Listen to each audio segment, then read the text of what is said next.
Oh, baby. Hello and welcome to the first Meatless Monday of the 6-week block. We'll be waiting for a couple of minutes just to let everybody get on and get the notifications. I'm just finishing getting my ingredients ready. So if that's you too, then get ready and take a breath.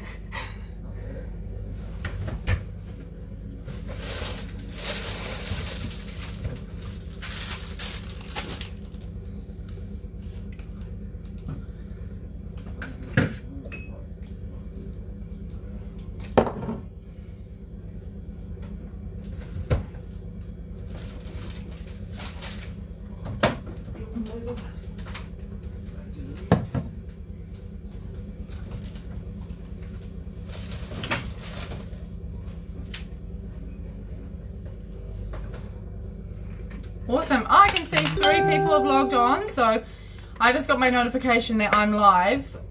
So that means that everybody else will be getting their notification too. So we'll wait another couple of minutes, let people hop on. If you have popped on, say hello, because I can't actually, I don't know who you are. I just see 3 people. So say hello so I can see who's cooking with us tonight, and then we will go from there.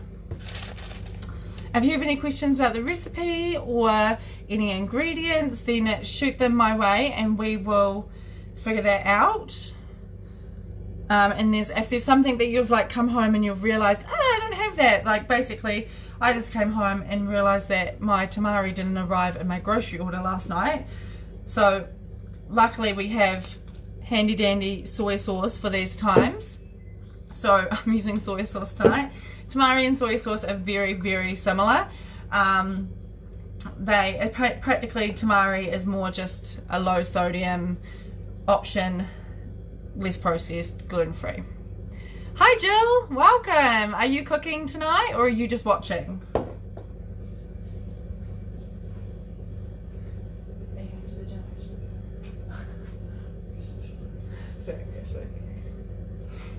Jotika, howdy. I am going to make my kale into the crispy bacon thing instead of flaky coconut.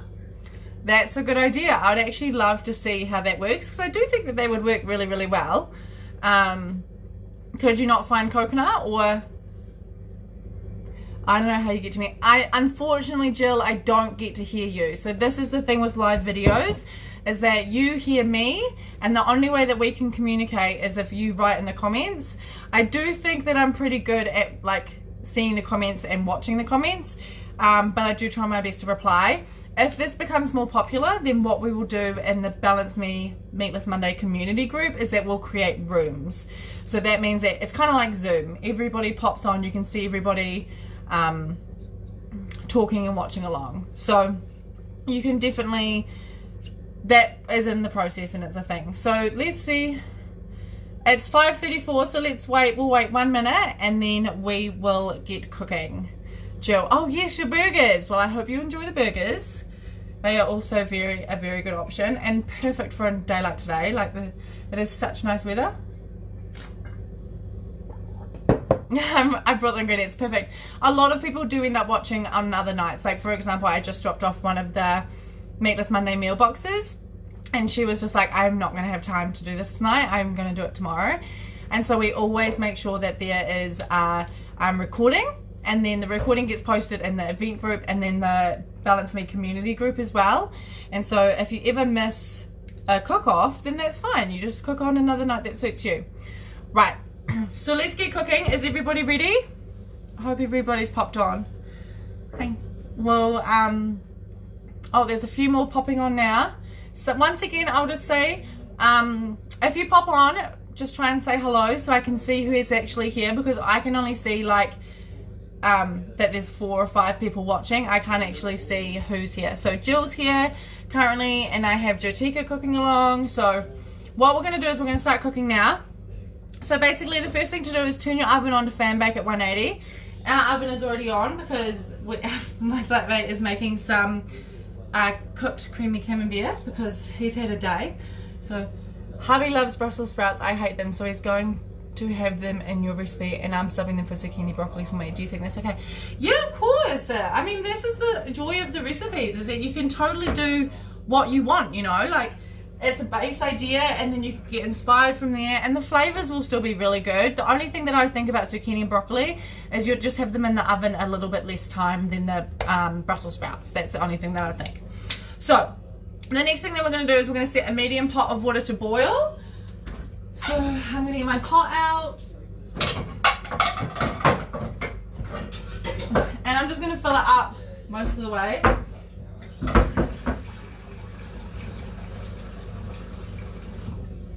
And I'm going to put that to boil. Put that on a really high heat just while we've got it boiling. And then we will put some lentils into there later, because we're cooking our lentils from scratch. And then once again, if you're in a hurry or you're in can't be bothered mood, you can always use canned lentils, and then this recipe turns into a one-pan meal. So that's an awesome option as well. So now we're going to be making the coconut bacon marinade. So get a little bowl. I've got like a little one here, and we're going to be adding all of our ingredients apart from your coconuts into this bowl. So you're going to do your half tablespoon of tamari, your teaspoon of honey or maple syrup. I'm going to be using honey tonight because we have honey from my partner's mum's hives, and it's incredible. I absolutely love it. Or you can use tamari. However, once again, I don't have tamari tonight, so I'm using my soy sauce. If you're using your maple syrup, this sugar-free maple syrup is really good. It's very sweet. It's sweetened with sorbitol and sucrose, so it's natural flat sugars, but it's very sweet. So if you're not a big fan of sweet, then I wouldn't recommend maple syrup. I'd recommend a honey. So let's get started. If you love measuring things like with your measuring spoons, then go wild. Hello, we've got more people popping on, so just say hello if you are cooking along, so I know who's cooking. If you're watching, say hello anyway. I can't actually see who's watching and who's not, so it'd be lovely for you to say hello. So I'm going to do my half tablespoon of your tamari. We're 1 teaspoon of honey. I'm not a massive measurer person, so I'm just gonna get in there. Your half teaspoon of paprika. So remember, paprika has a little bit of a spice to it, so if you are cooking this for family or children, or I would just kind of watch that. However, if you like spice, then go wild. Like I was saying to Jill before, all of these recipes are just fun and inviting, and you can do whatever you want with them. Crack some salt into there, and then crack some olive oil. We have olive oil today. It's 1 teaspoon, so just a drizzle. And it doesn't look like much like marinade, but you honestly don't need much. Because my honey is clover honey, it's quite thick, so I'm just going to work for a couple of minutes to get this going, get this down, and get this into a paste. Ideally, you want it to be completely combined and in a paste.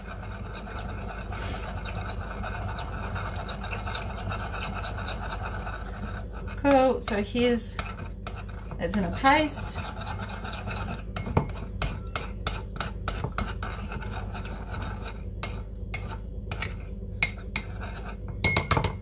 Awesome. And I know this recipe is quite bold for a few people, like starting with Brussels sprouts. Are you crazy, Olivia? So it's actually a funny story.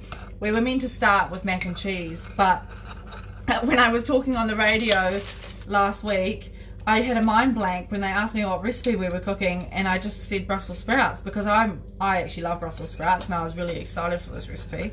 So be bold, be brave, give it a try, because I assure you it's delicious. I now have my coconut flakes, so I'm going to pour that into my marinade. And I like to make this coconut bacon recipe, I like to make it in bulk. I'm talking 3 or 4 cups, because it lasts really well in an airtight container. And then basically what I'm doing, I should have actually checked. I'm so sorry. Can you... There we go. Okay, I apologize. I should have checked that. It's my first Meatless Monday in a while.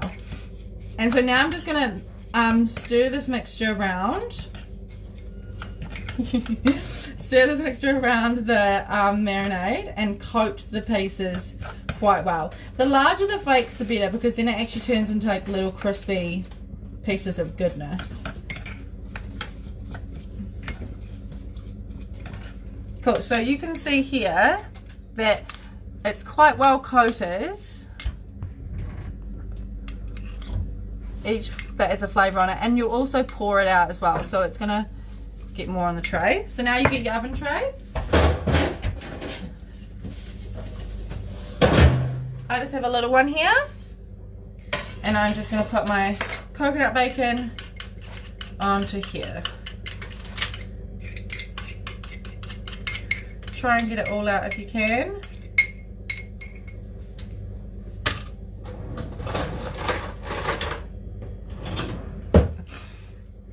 And once again, if I'm going too fast or if anything happens, then just let me know and I will slow down. I've been told that I cook too fast, but... Oh. And then I'm just going to spread that out. The more you spread it out, the crispier your bacon's going to be. So definitely spread that out. Cool. There you have your bacon. Just check it. Let me know how you go with your kale one.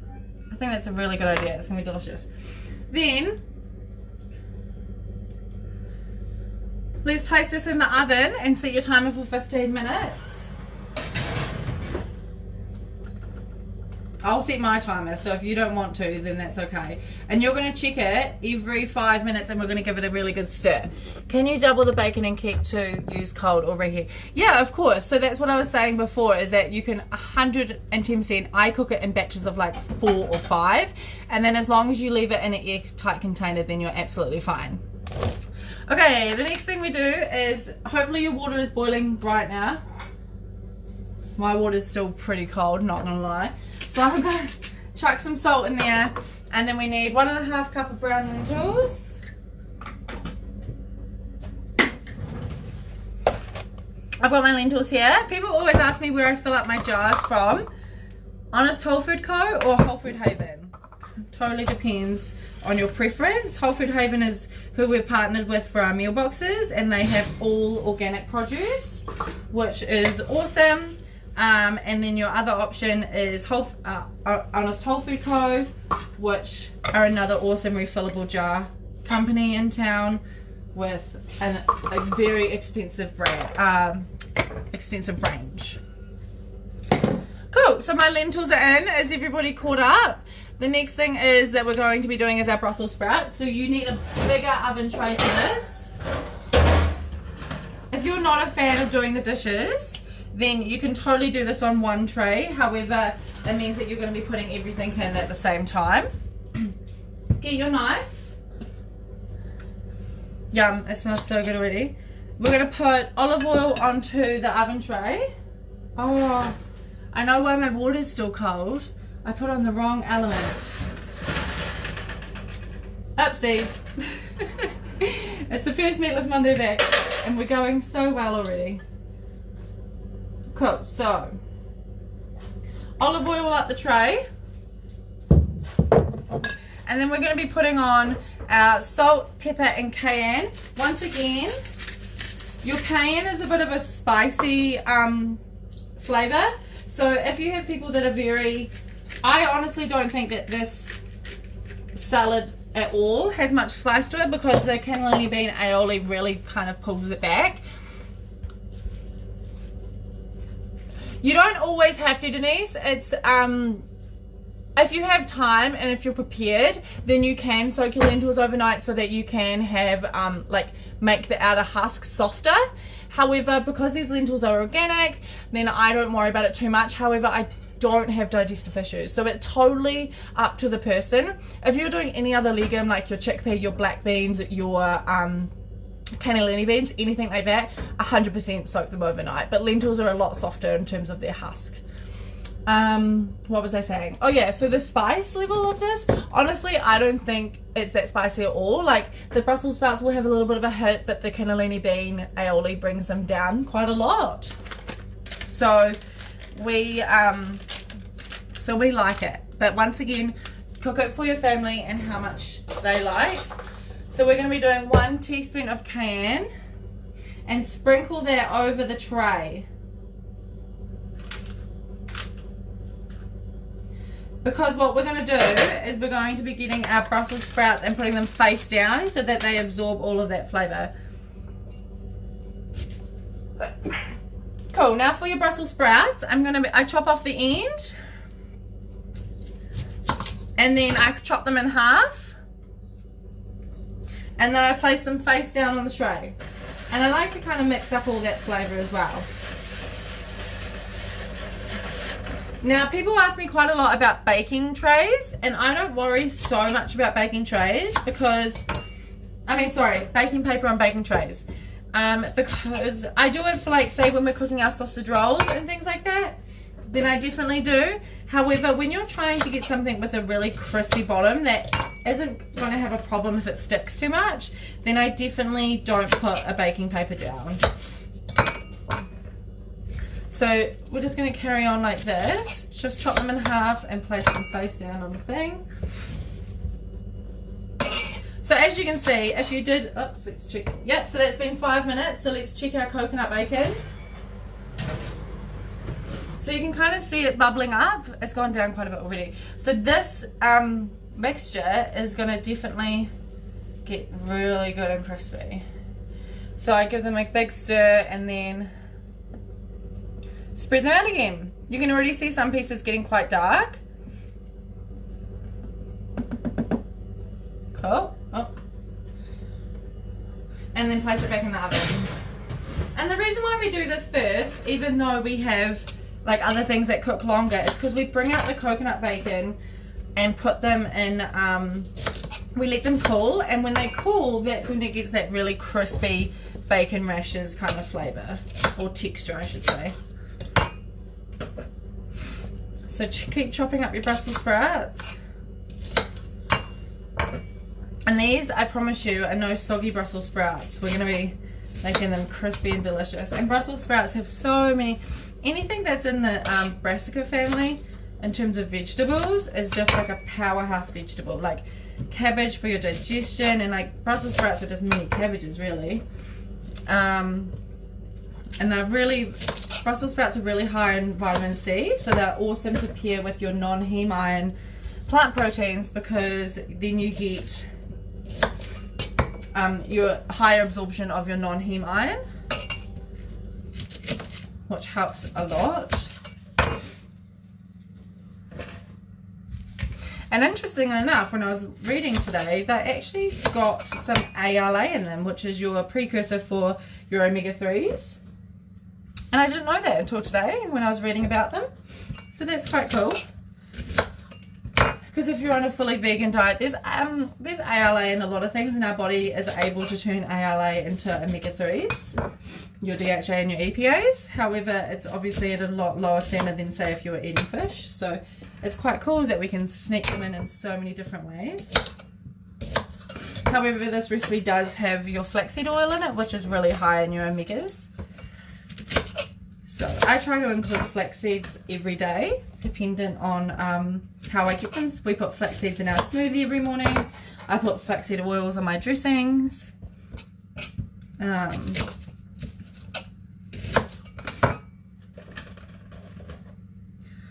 I'm just going to be getting the last few.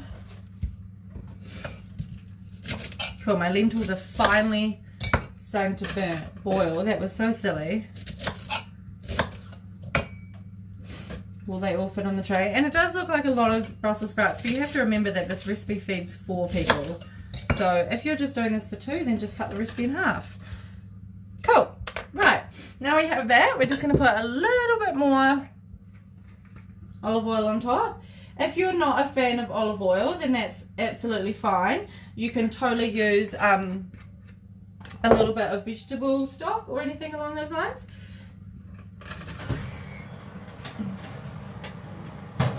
Ashton, I think your camembert's done.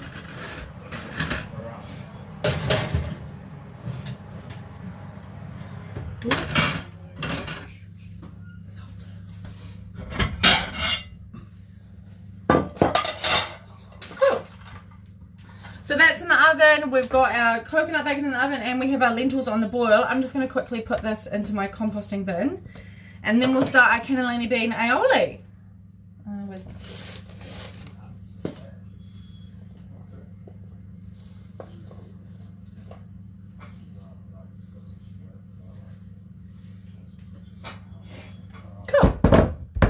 Plain board.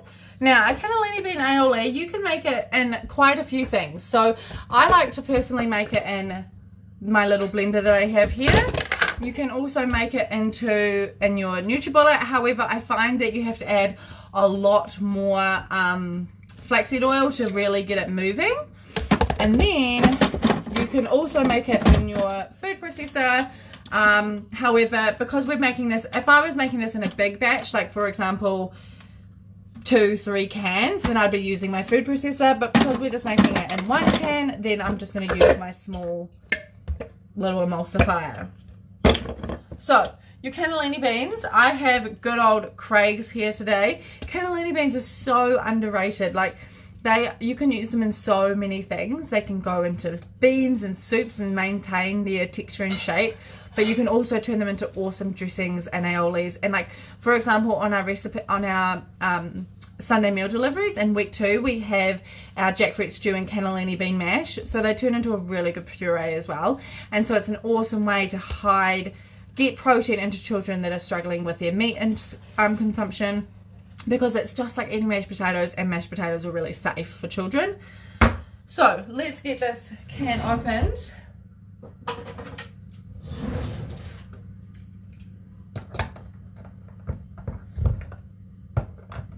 If I can. I don't know about you, but I struggle with can openers. We have to like open big 2.6 kilo cans at work, and honestly, it is a nightmare.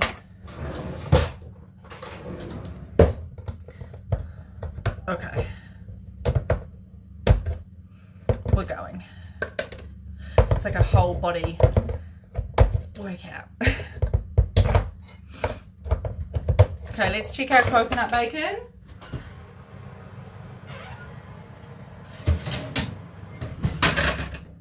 My coconut bacon is ready. The oven was a bit hot.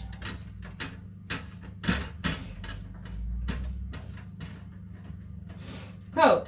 So if your oven was on 180, then your coconut bacon should need a couple more minutes. However, mine was on 200, so it's ready.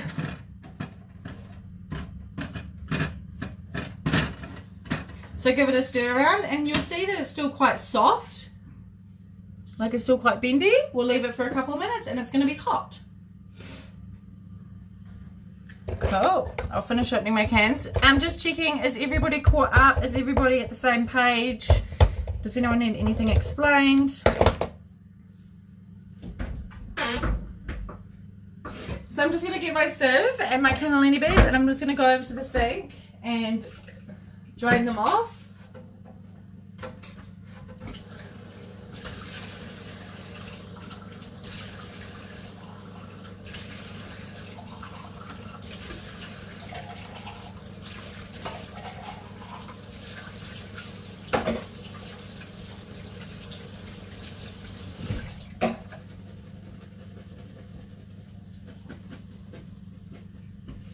Any beans that I use, I always like to give them a really, really good rinse before we do anything with them, especially if they're from a can.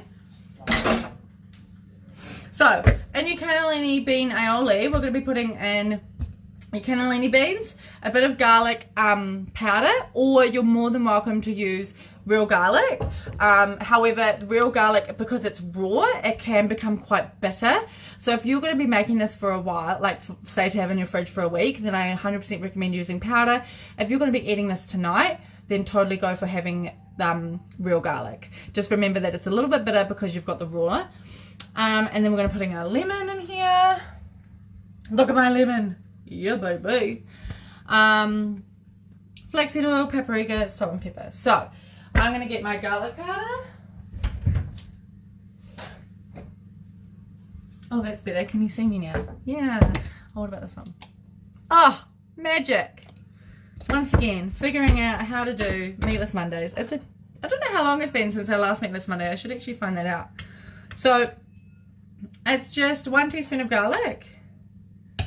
Once again, if your family is quite sensitive to things like this, if you're doing a FODMAP diet, then you can take out your garlic. Then we're going to be doing 1 teaspoon paprika. If it's too spicy for you, put in less. However, the flaxseed oil does pull it back quite a bit. Then you're going to be doing your lemon. So I'm going to give my lemon a really good roll. Give it a good cut. Wow, this is huge. Normally I would say that 1 lemon is 3 tablespoons of juice. However, this lemon is huge. So I think I'm just going to do half. And I don't have...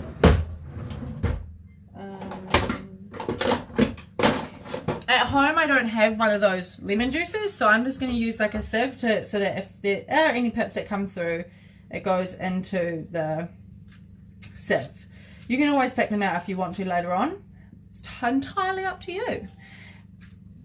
Or you could roast the garlic with the Brussels sprouts and add it at the end. Yeah, 100% you totally could. Definitely you could do that. That would be really good actually. That would be a delicious like roasted flavour.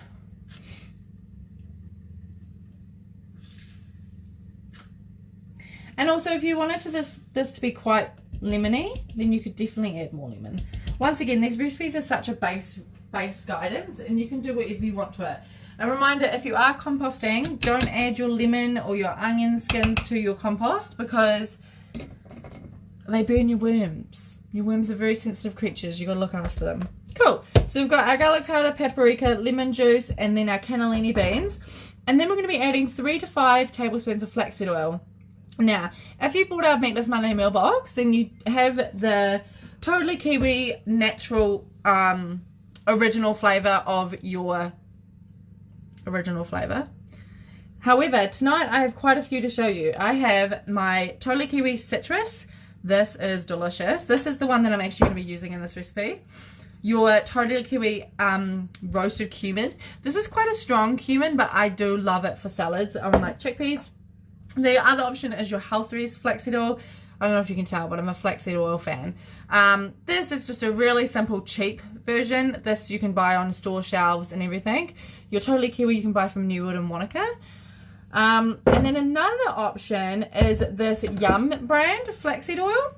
However, this is pepper. So I found that this Yum brand of flaxseed oil, if it's got a flavour in it, it is very strong. So if you're going to be buying this Yum brand, this brand, it's a very high quality brand. It stores in the fridge the whole way through distribution, which is really good for your flaxseed oils in terms of your oxidative stress. But I will say that the flavours that they provide are very strong. So I've had the pepper flavour. This is like pepper intense. You could almost put it on your steak and have like, it would be like a roast peppercorn sauce, for example. Or their chili one as well is delicious. Once again, I love spice. However, if you don't like spice, it is hot to the tongue. So just my words of advice there. So I'm going to be using the citrus flaxseed oil. I definitely recommend like experimenting with flaxseed oil because it is such a good thing. I'm just going to add 3 tablespoons for now. And then later on, to get the thickness that I want, I'm going to add another, probably 2 tablespoons. So there's 3 there. I'm going to plug in my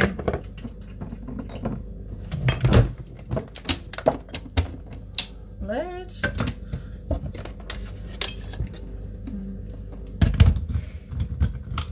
And then it's going to be noisy, just FYI.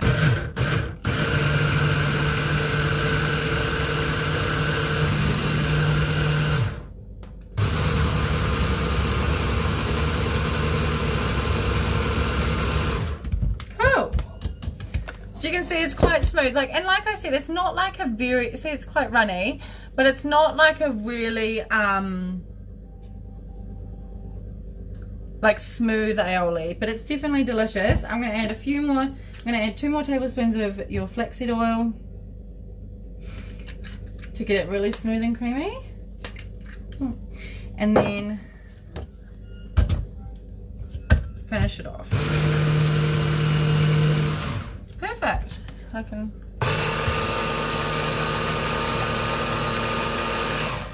Can I use neutral oil and throw in flax seeds because I have them in abundance, but not? Yeah, of course. So if you have flax seeds in abundance, then you can almost make your own. I mean, it's difficult, but you can make your own flaxseed oil. But what I would do is ground the flax seeds up, because then you're actually opening up the seed in the hull so that you can get all the omegas and the goodness, so it becomes a insoluble rather than being an insoluble fiber, it's a soluble fiber. But yeah, totally flaxseed or olive oil or avocado oil, whatever you want to do. I like to use flaxseed oil because that has the omegas in it that we need in our diet. However, if you're getting flax seeds in abundance other areas, then totally use just a normal oil. And also cost effective as well. Like I can't quite remember, but I think this is like a 250ml bottle is about $10 to $13 I think at New World. However, your 1 litre of your olive oil is going to be your $13. So if you're also looking at cost effective ways, then definitely that is an option. Cool. So now let's see our bacon. You might have to get it off. I might need to get a spatula, but you can see now that it's really hard. If your bacon has come out, give it a try. And it's funny because I say that I love this when I didn't really like bacon in the first place when I ate meat, but I find this delicious. I think it's the sweetness of it, of the coconut, and then everything else. So good. I let mine touch too much, and so it's quite clumpy, but I'll just break it up.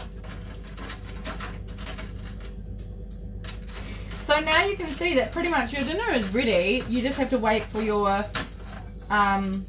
lentils and your Brussels sprouts to be cooked. So this is quite a good dinner if you just want to chuck in the oven and call it a night. Oh, so good.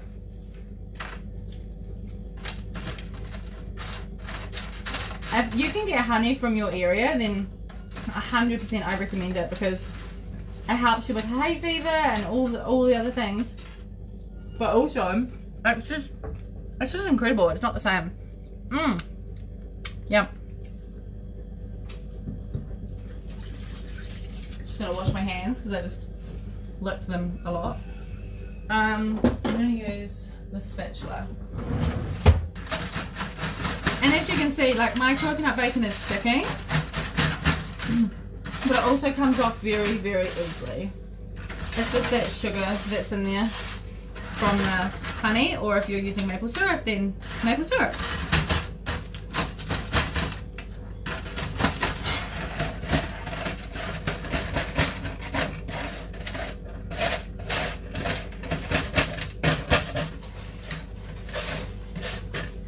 Jotika, how did your kale bacon go? I'm very, very interested. You're gonna have to send me a photo. I wish we could like live people in, like you can invite people. There we go. Cool. Coconut bacon, success. I think this is another reason why I make like 2 cups at a time, because I eat so much of it in the cooking process that I definitely don't have enough for the recipe. So maybe that's why I do it. Really good. Oh, awesome. Yum. Okay. Let's check out Brussels sprouts. Let's check out lentils. Sorry, I'm getting distracted.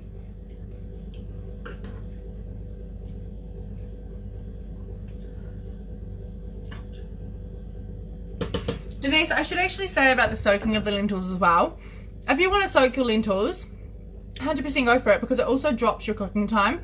So if you're using cooked raw lentils, then you're going to be cooking for probably 20-25 minutes. If you're using soaked lentils, you're probably going to be cooking for 10 to 15. So that is also a really good benefit because you're not losing a lot of the nutrients into the boiling water.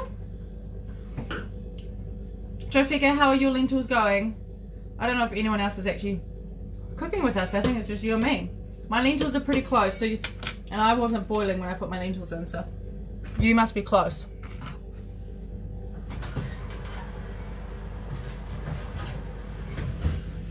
Cool. Brussels sprouts are going well. You can do the tick. They're not crispy yet at the bases. That's the key to this recipe, so we'll put them back down. This is also another reason why we use fan bake, because in it you get really good crispy. Oh, when I turned the oven down, I didn't turn it down to 180, I turned it down to 140. We're just having a blast on Meatless Monday tonight. Yeah, Cooked, yeah. So cooked really fast as I soak them and use pure lentils, yeah. So they're a really soft shell lentil as well. So that's another really good benefit.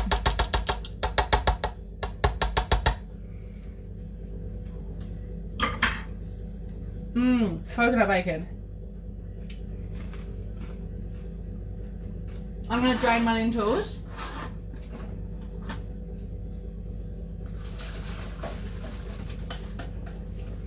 And then I'm just going to leave them to drain on the pan here. Jessica, how are you going for your Brussels sprouts? Because I know that you're cooking a really small amount. Because it's just you. So are you ready to start plating, or how are you going?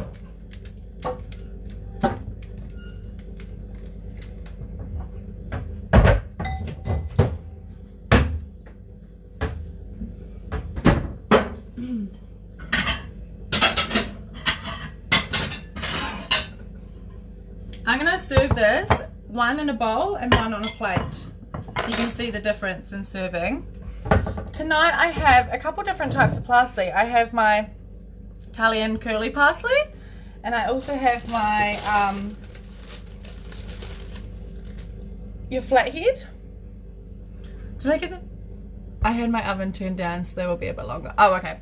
So I like both. When I first started eating lots of herbs and veggies, I really liked this one because I found it didn't overpower, or the texture was really easy. It was like lettuce. However, I now love this one because I find this one, I don't want to say it has more spice, but it has a bit more tang to it. So I really enjoy my curly parsley now. However, if you're just starting out in this herb veggie game, I 110% recommend starting with your flat leaf, because it's just, I don't know, is that how you guys would describe it? Yeah. A bit more tangy. Whereas your flat leaf is very chill, very mellow. Who else has come in to say hello? Yum. It's quite intense now. Getting too excited.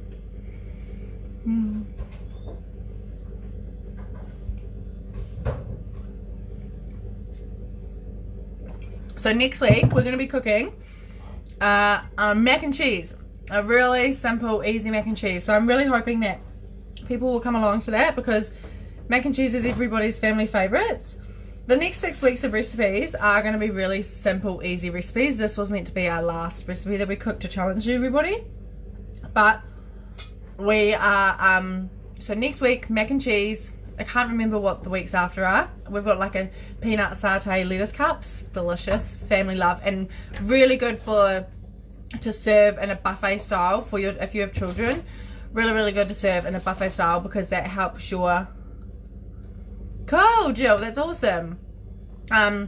Because that helps your children experiment and try new things, because they'll be watching you pick out all these things and they're like, oh, they eat them, so they'll be nice, rather than when it's all served on one plate, they just kind of look at their plate and they look around at other plates, but they think that maybe that food isn't good for them, so they don't eat it. Not good for them in terms of good or bad, but in terms of like they shouldn't eat that.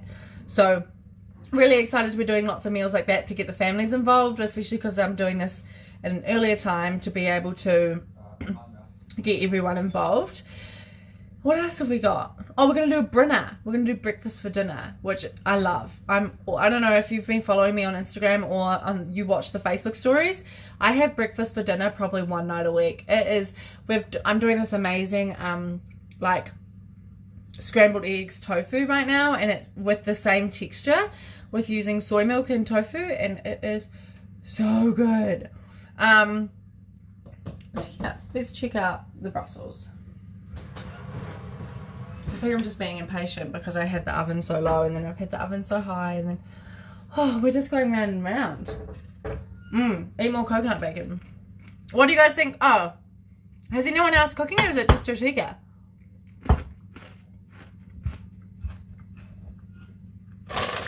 Has anyone else attempted the coconut bacon? Now, I did have some questions about the kale. So, people wondered why I asked for baby kale. The reason being is that when people start eating vegetables, once again, kale is a very tough vegetable on the gut. It is such a strong vegetable. I'm not cooking tonight, just trying to learn. Oh, awesome, Denise. That's so cool. Well, welcome. And this is why we were saying this to Jill before. The recordings are always saved. They're always uploaded to the support group, to the event page, and to Balance Me, and to IGTV. So you're always welcome just to pop along and just ask questions. This is what this is all about. So the reason why we ask for baby kale is because it's just an easy transition. A lot of people will eat spinach or lettuce or cos lettuce or what's that fluffy lettuce called? I can't remember. But so this is an easy way of getting people to start eating kale where it's not scary. Because when people are in their comfort zone, they're willing to try things that are paired with their comfort zone. So if they're used to eating spinach or lettuce, we pair that with kale. You know, if people are used to eating chicken every day, we pair chicken with a new vegetable, or we make tofu meatballs that taste like chicken meatballs, you know? So it's going from safe to safe to safe to safe so that people are willing to try and learn, which is so important. And that's what we do with a lot of our in-home clients. It's just safe to safe, getting people to feel really comfortable with trying to learn new things. And it's the same with your children. If you're struggling to get your children to try new foods, then pair them with things they like. If they love mac and cheese and you're sick of them eating mac and cheese, pair mac and cheese with peas on the side. Then the next time you make mac and cheese, put the peas inside the mac and cheese. It might create a little bit of a meltdown, but you have to remember, you have to remind them of the time that they ate them before separately and you enjoyed them separately before, so now you're going to enjoy them together.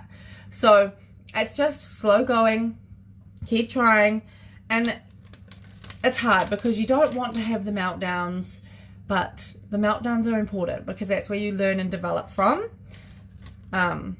Easier said than done. I will tell you that I don't have children. However, I work with children a lot, and I am very interested in behavioral science. I'm studying psychology, so I do believe that I have an idea about how to get children to eat new foods. And I'm working with 3 children with different families right now, and I'm cooking with their children to help them introduce new foods. And it is slow going, but you have to be in the hard yards for a long time, 18 years.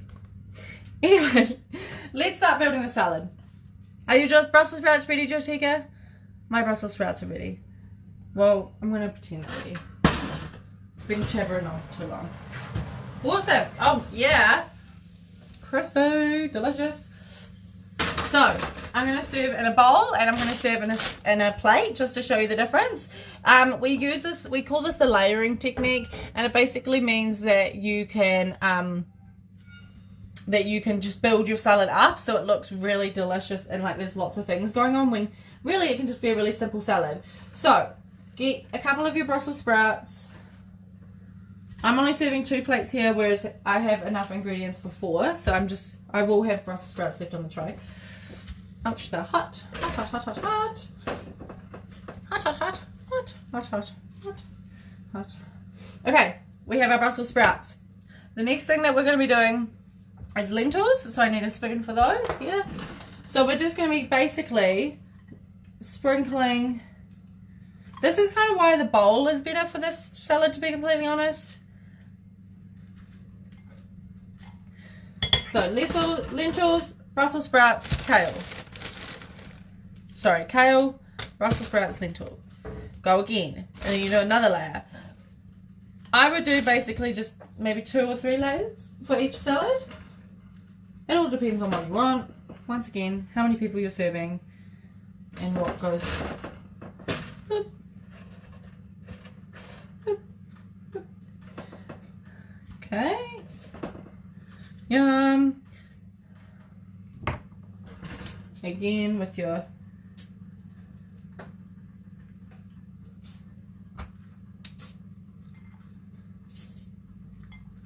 Can you see this plate, Stratega? Yeah. Okay. And once again, if you're watching over tonight and none of your ingredients are ready, then just press pause. And if you are not watching along, if you're watching along another day and all your stuff is ready, just fast forward through my jibber jabber. That's the beauty of it all. Oh. Okay, cool. So now we have that. So I'm just going to put a couple. This is where you just do the little leaves. So you get small, your layers get smaller and smaller every time.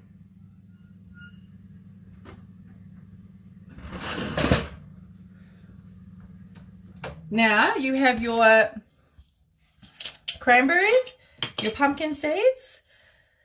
So these are your, once again, a different type of healthy fat. So you have your fats here. You have your fats in your oils that you're using. And this is quite an insoluble grain, so it's really good for your digestive system just to clear out all the muck. We've got cranberries, we've got things. Coconut bacon, how can we forget the coconut bacon? My bacon, I will say, it went a bit far. Like, it still tastes, it doesn't taste burnt. However, it's a bit dark for my liking. Just in terms of plating up and the prettiness of it. And then, I get my aioli. Give it a good stir up. And I just sprinkle over. The runnier it is, the more of a sprinkle you're going to get.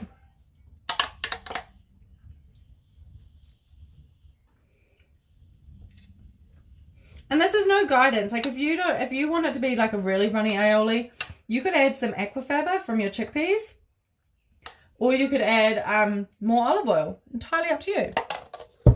Ta-da! I might sprinkle some more stuff. Oh, hold on. I've forgotten the parsley. How could I? Right. So for parsley, I like to use scissors to chop it up. You can definitely use if I can find them, yeah. You can definitely use just a knife if you really want to. However, I just like to use scissors because I think it also makes it quite pretty. So I'll do one with my Italian and you'll be able to see the difference. Cool. Like that. And I'll do one with my flat leaf. Just get a handful of it and I just...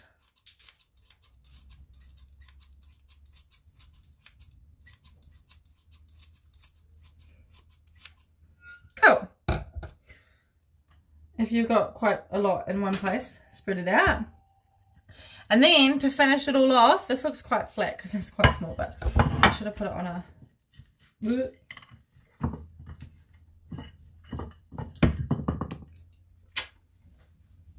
Oh, that is so good. Okay. Ta-da! If you want to be really fancy, finish it off with a drizzle of lemon. However, my aioli is quite lemony, but it's so good. So, how good. So that's my flat leaf parsley. So you can see how it's quite, you can see it there. Then I have my Italian parsley, friends. And it is, yeah, so you can see the difference in the texture of the plating style. It's not so much a big deal, but if you're going for that look. Ta-da! How good! Dinner is served. And you obviously, if you didn't want to, you could totally just put all that in the oven and go and watch a TV program, or, you know, put your children through the bath, or just make sure, always set a timer on your oven, and it's pretty simple. If anyone has any questions, then please let me know. If you want to know about next week, if you want the ingredients list, the recipe is going to be posted tonight at 7 p.m. on the Facebook page. I will share it to the support group and to the event page. If there is anything else that you need to know, then shout out. I'm always just a message away. Thank you so much for joining in, whether it was for learning, whether it was for cooking. I'm so happy to have you here, and spread the word for the mac and cheese, because I do think that's going to be a fan favorite, and the recipes are just going to get better from here. Have a good night.